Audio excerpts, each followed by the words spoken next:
So what do I do with the stuff that I find and fix? Well, I typically have two choices. One, I can keep it if I really like it or find something cool about it, or two, I can sell it.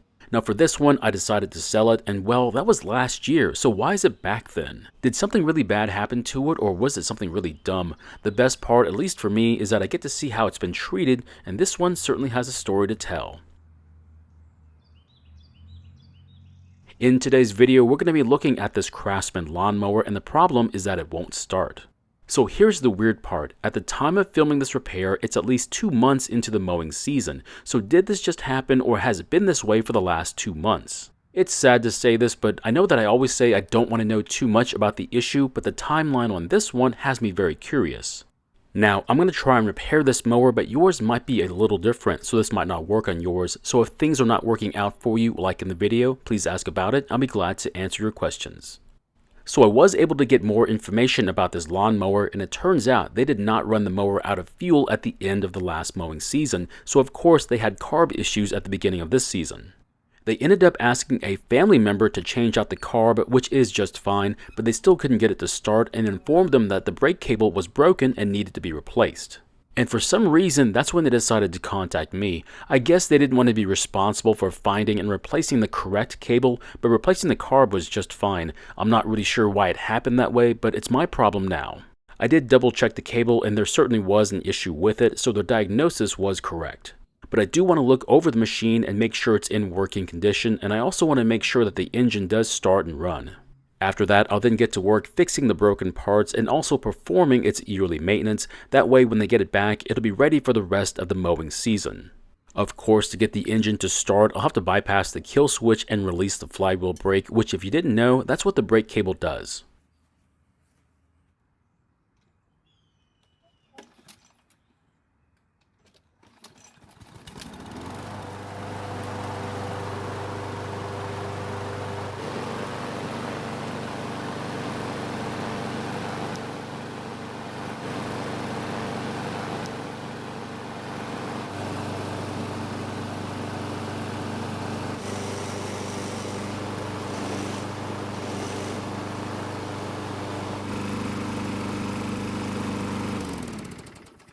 So fortunately, the engine started and it seems to run just like it did the day I sold it to them, which means they didn't treat it too badly considering that they had to replace the carb already. I just wish they would have reached out to me earlier so I can get it fixed for them. That way would have saved them the downtime, especially having to wait for the part to arrive in the mail. And even though the oil in this engine isn't all that old, I'm still going to change it. Right now, oil is still really cheap, and this engine only needs about $2 worth of it each season, and in my mind, that's pretty cheap insurance. So here's something I've never seen before in the last 10 years. The entire shaft for the transmission has been rolled up in very long, old, dried up grass. So how in the world does this even happen? The only thing I could guess is that they must let the grass get really long before they need to mow it. That is, of course, their choice to do so, but I've never considered how bad it could be for the mower. You might not realize it, but this could damage the seals on the end of the transmission. So here's the interesting part. I don't often get the chance to see the stuff I sell after the sale. That means what I'm doing here is a real treat because it gives me a chance to inspect it post-sale.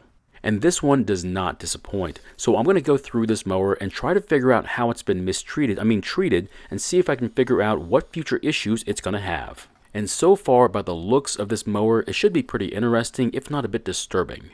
So the very first issue this mower had was something that I cautioned them about the day I sold it to them, which was to avoid carb issues, I'd run the mower out of fuel at the end of the mowing season. And considering the fact that they already had a carb issue this season, well, you can kind of guess how that bit of advice went.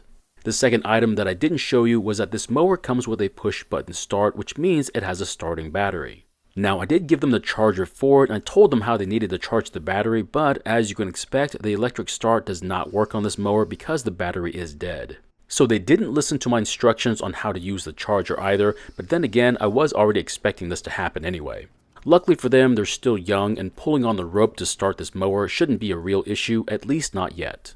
Now the third issue is the reason why this mower is even here in the first place, but how the cable broke in the first place is the real mystery, and to be honest, I'd rather not hear their story about it because more than likely, I wouldn't believe it anyway. So why do I feel that the cable breaking is something mysterious? I mean, it's just a cable, don't they all break eventually? And the answer is yes, they do, but that's because they're old or they're having some issues to begin with. However, this one did not have any signs that it was having any issues and that it was going to break anytime soon. The reason why this mystery is so important to me is because I really do care about the stuff that I fix and sell, and that I've done everything I could or at least thought it needed so it could last as long as possible.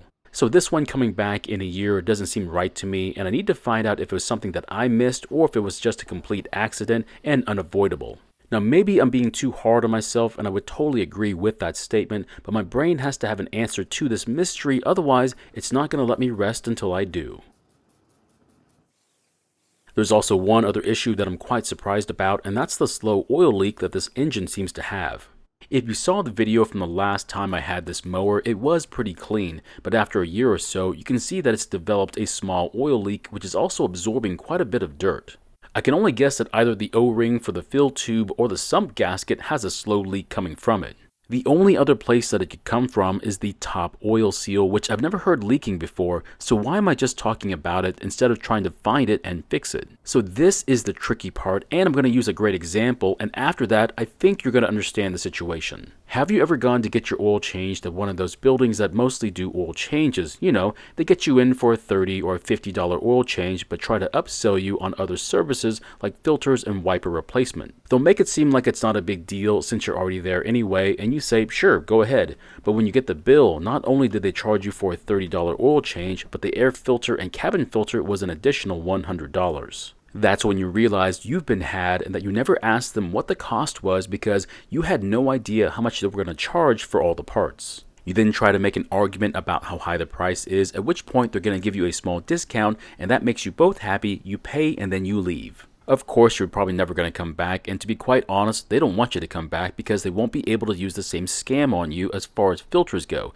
which was their cheapest scam, and would have to use a higher price scam afterwards. And if you do fall for the higher price scam, then you might want to consider just using a rideshare program instead. Now, don't get me wrong, there are honest oil change places out there, but I guess I'm never going to find out. So this mower is going to fall into the same category as the oil change places. The customer is going to need work done. They get it done, then I'm going to recommend they need extra work. And of course, unless I say it's free, more than likely I'm going to have to charge for it. So you can see how this whole situation looks like a scam, can't you? Now, if this mower was losing oil all over the place and it was very obvious that there's an issue, then yes, I think the customer would agree that it needs to be fixed.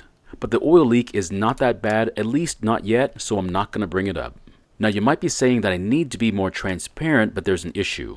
So at some point when they were trying to use the mower and tried to close the brake handle only to have the cable let go without them realizing that it had. This also means the brake handle will not return back into place. Now for me, I would have realized something bad had just happened, and more than likely it's probably the reason why the mower won't start. But for them, they didn't even realize it, so for them to not notice a slow oil leak is obviously not a concern for them. And at this point, it's really not that bad of an oil leak, so I don't want to make them think I'm trying to run up the bill, if you know what I mean. So don't worry, even after all this time, the oil level was still good, so the next time I see this mower for its yearly service, I'll be able to top it off and the engine will never be in any danger. And when the day comes when the leak is bad enough that even they won't be able to ignore it, I'll fix it then. I hope you don't think I'm being too stubborn about not fixing it. Instead, I like to think I'm being cautious as far as dealing with customers. Because, let's face it, I need them to use their stuff, break their stuff, that way I can fix it, so I need them just as much as they need me.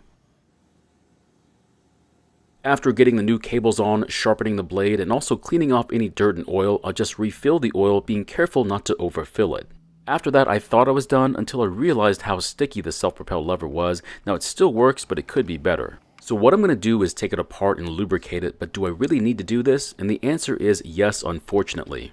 The more features you have on a machine means the more things that could break, so you're going to need to keep an eye out for things to go wrong. The funny part was that if they had installed a regular self-propel handlebar like on most conventional systems, this wouldn't be an issue, but since they decided to be cooler than the other machines, they decided to use this one instead.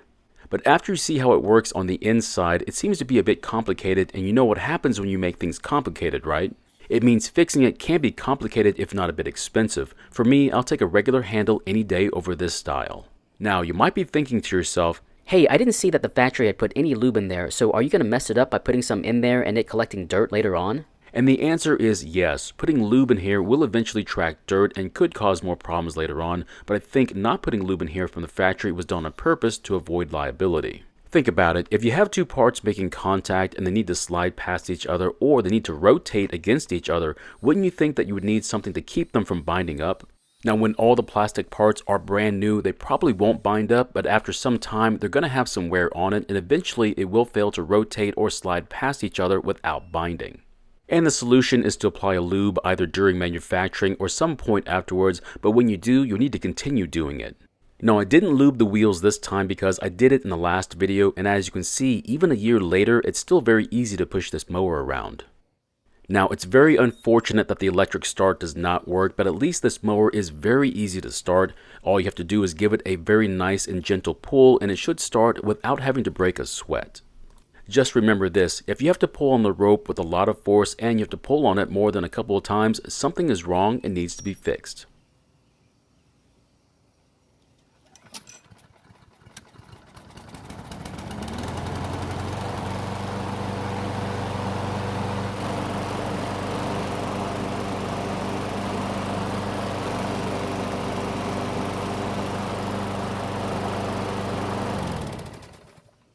So as you can see, this mower starts very easily, even with me pulling on the rope with the strength of a 6-year-old.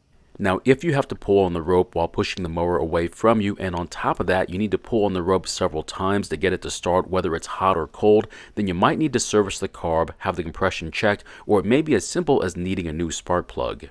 Either way, there's something not working correctly with your machine, and unless you're using your mower as a form of exercise, you might have to have it looked at.